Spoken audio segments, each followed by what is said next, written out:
तपाईको यहाँ question number 1 मा दिएको छ क्योवा ल हेर्नुस् है क्योवा नान योबी देशका तपाईको यो योबी भनेको बार भयो अगाडिपटि नाम थप्यो भनेर के भन्नु पर्यो कुन बार यो क्यो भनेको मैले मिनिङ लेखिदिएको छु यहाँ हेर्नु होला क्यो भनेको चाहिँ आज आजलाई के भन्छ क्यो भन्छ है क्योवा नान योबी देशका आज कुन बार हो भनेर तपाईलाई इन्टरभ्यूमा सोधिरहेको हुन्छ है अनि तपाईले के गर्नु पर्यो अब अहिले चाहिँ मैले तपाईलाई यहाँ एन्सर लेख्दिए क्योवा ल हेर्नुस् है क्योवा तपाईहरुले यो भिडियो हेर्ने दिन कुन बार हुन्छ त्यही बार लेख्नु पर्यो है जस्तो मैले आज ट्युसडे लेखेँ क्योवा खायोबी देश ल हेर्नुस् है क्योवा खायोबी देश भनेको आज मंगलबार हो ठीक छ अब नेक्स्ट क्वेशनमा अब यो क्योको ठाउँमा आसिता आयो आसिता भनेको चाहिँ भोलि हो नजुकिन है आसिता भनेको के हो भोलि हो आसिता वा नान योबी देशका भनेको भोलि कुन बार हो भन्न खोजेको ठीक छ अब आज मंगलबार भएपछि भोलि कुन बार हुनु पर्यो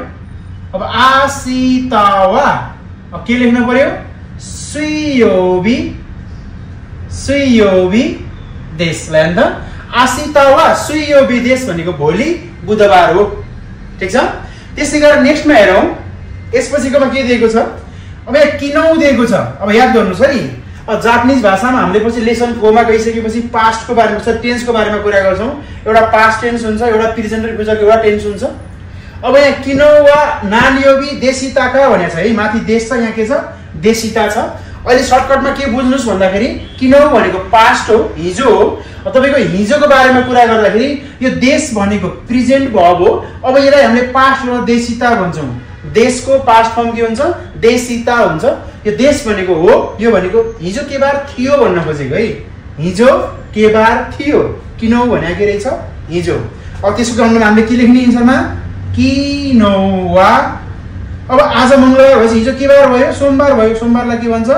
गेचुयोबी देश किनौवा गेचुयोबी देशिता सरी यहाँ के लेख्नु पर्यो देशिता पास्ट छ नि त हैन हिजो सोमबार थियो भन्नु पर्यो है ठीक छ यो कुरा भयो अर्को तपाईलाई यसमा दुईटा टर्म्स अब के पनि छ भने जस्तो तपाईले आसाते ल हेर्नुस् त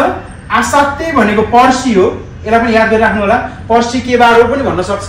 त्यस्तै गरेर आगो ओतोतोई भन्ने एउटा टर्म छ ओतोतोई यो भनेको चाहिँ अस्ति भनेको है के भनेको यो अस्ति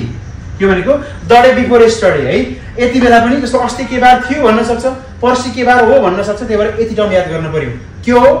आसिता किनौ